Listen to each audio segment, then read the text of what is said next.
Hello everybody, how you doing?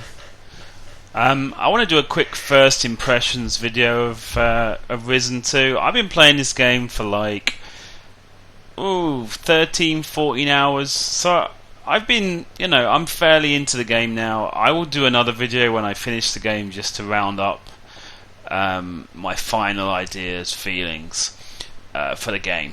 Now, first of all, I'd like to say that I put up 2 videos of gameplay, and I don't know what happened. I checked out the video on my computer before I uploaded it, and I could hear the game sound and everything. It all seemed fine, and then for some reason when I uploaded it to YouTube, you couldn't hear, or the game sound was like super quiet. So I don't know what happened there, but maybe this video is going to be the same. I don't know, it's kind of weird. I haven't had those issues before, but I think because I had to change my USB microphone for this game, then I think that's kind of slightly messed it up. Anyway, I did upload another video of gameplay, but that is from my live stream, so just bear in mind the quality of that is not as high. Okay, so the impressions of this game. Now, first of all, the graphics are pretty amazing. Apart from it in the cutscenes, I don't like in the cutscenes how the camera will cut or it will glitch out in a weird way. Some of the characters, although regularly in the game, I think the characters are pretty nice with nice high-res stuff in the game itself. In the cutscenes, sometimes they can look weird and freaky. So, yeah, the graphics in the cutscenes are a little bit strange. But apart from that, I mean, the environments. Look at the environments in this game. It's really amazing. There are some minor pop-in issues, graphical pop-in issues. I think they will fix that in a patch. You can also look onto the forum, the official Risen 2 forum, and you can get a fix for that. You can fix it with an INI file. So, yeah. That's not such a major issue, but you look at all of the textures. Look at the textures. I mean, this is high res, man. This is high res textures all over. I mean, pretty much. When you get up close to stuff, you can see, look at that barrel. That is pretty high res stuff right there. So yeah, the graphics are amazing. Now, the story, I quite like the story. The story is pretty interesting, It's a pirate story. I'm interested in pirates. It's pretty good. So, I'm pretty happy with that side of things.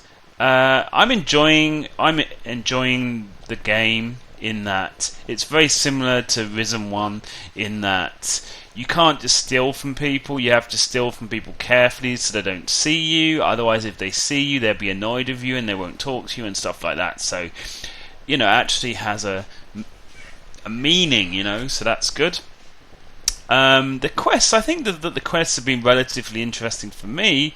I mean, it's pretty regular RPG stuff. I mean, I know they were saying that there's lots of fetch quests and stuff like that, but pretty much every RPG is going to have them. I mean, I didn't feel bored with the quests at any point. Now,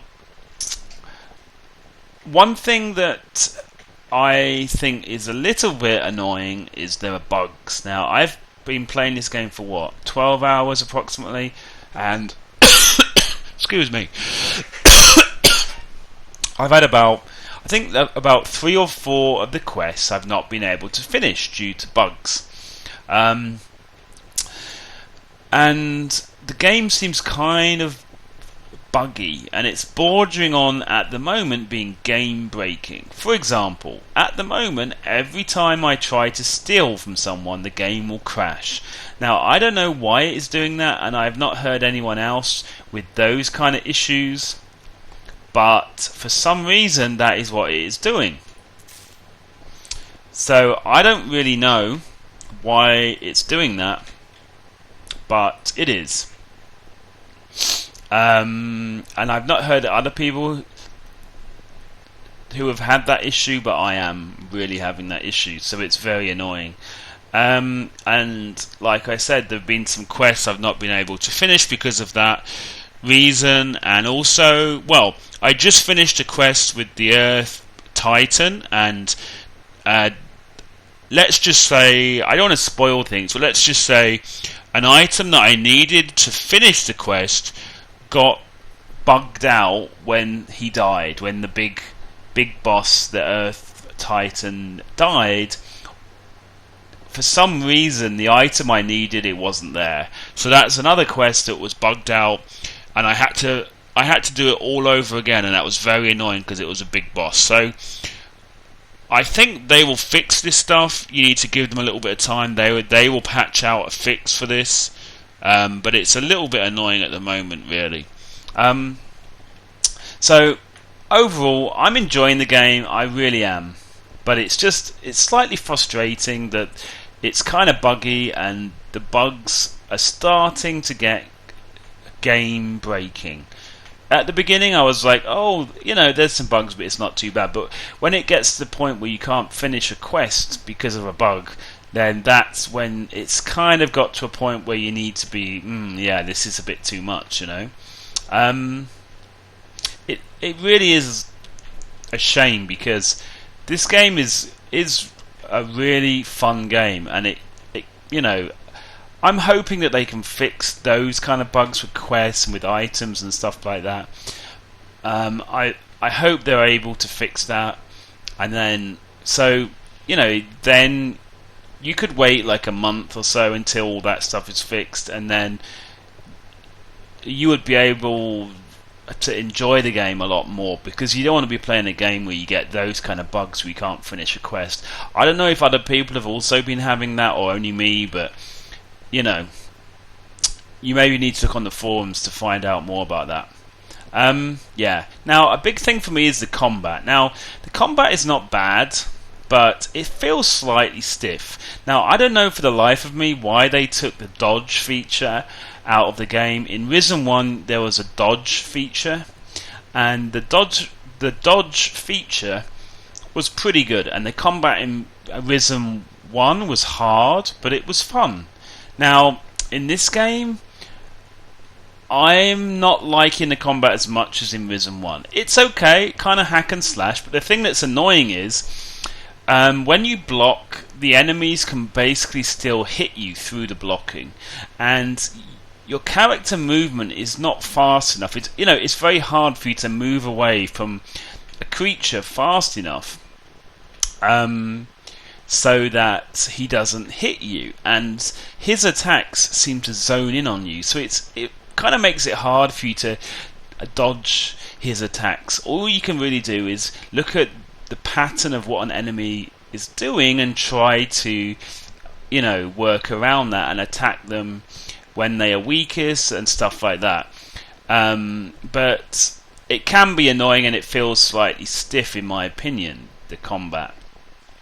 When you get a musket, and when you get those high level guns, and when you have leveled up your blades and stuff, it becomes a lot easier. But at the beginning, more so, it can be annoying at the very start of the game. Also, I have found, I don't know if other people have found, but I've found that the amount of gold at the start of the game is quite hard to get. It hasn't helped that I've not been able to complete a couple of quests that are worth a few thousand gold, but you really have to look after your gold at the beginning of the game. I mean, I'm still having to be careful with my gold, and I'm like 11-12 hours in. You need to really make sure that you plan out how you want to use your gold, and try to level up more with your XP where you can, rather than with gold. If you use your XP, which is called glory points, every time that you kill something or you complete a quest, the XP that you get is called glory points, and you can also use that to skill up and things like that. So yeah, that's another thing. It can be a bit annoying. And also, I got to a point in this town, I just finished the big final boss on this island, I believe, and I didn't have any food for me to eat. So and I couldn't find anyone who would trade it with me. So I had to run around trying to scavenge as many things that I could use. They call them provisions, and you will have them on you, and that is what you can use to regenerate your health when you're in a fight. So I only had 3 of them leading up to the big end of boss fight. I couldn't find anyone who could trade it with me, so I had to scavenge around and do whatever I could. I managed to get up to 6 provisions, and thank goodness that was enough for me to do the final boss. Now hopefully I'm hoping that I'll be able to go to another island, and then I'll have another source of provisions. But it just seems that the supply of things like provisions and of gold is quite hard to come by, and you really need to be careful with that. You need to plan it out. So yeah, I mean, it's a good game. I'm having fun, but maybe if you haven't bought the game yet, I would just wait until some of the game breaking bugs are fixed. I'm pretty sure that they will fix them. That's what they've done in the past. They've released other games. Piranha Bytes, have released other games that have been really buggy or fairly buggy, and they've fixed it, and then after that it's been a really good game. So I would say if you're interested in this game, that you should wait until those kind of bugs are fixed, and then you can look into buying the game. It's a good game, it's a fun game. The combat is good, not excellent, but it's not enough to really put me off the game. I still love the environments, I still want to keep playing the game, I still want to explore more and more. So it's just really the bugs that is the thing that is putting me off at the moment. So when they fixed all of the bugs, I would be giving this a solid score. It's not amazing. I would say so far Risen 1 is a better game than Risen 2. This is a slightly different game. I know a lot of people have been talking about they don't like that you can't explore as much, but I don't feel that you can't explore as much. I feel that because this is a pirate game and everything is based on small islands, it just means you go to one small island, you only have that to explore. Then you finish everything there, then you go to another island. So in a way it is kind of linear, but I don't see it as a problem because the islands are big enough where I can still explore, walk around and find things by myself. So I don't really get why other people have been upset by that. I mean, I still have explored a lot in this game and found that really fun. So yeah, so far it's a solid game, but if you haven't yet bought the game, I would wait until they fix some of the bugs until you actually buy it. Like I said earlier, I will do another video at the end when I've finished the game, just to give you a roundup of how I feel after finishing it. Thanks for watching my video, and if you have any questions that I've missed out, because as you know, I do these kind of things on the fly. I don't really plan them out, I just kind of give you my opinions on the fly. If there's any specific questions you want to ask about the game, anything I've missed out, just let me know in the comment section below. Thank you, bye bye.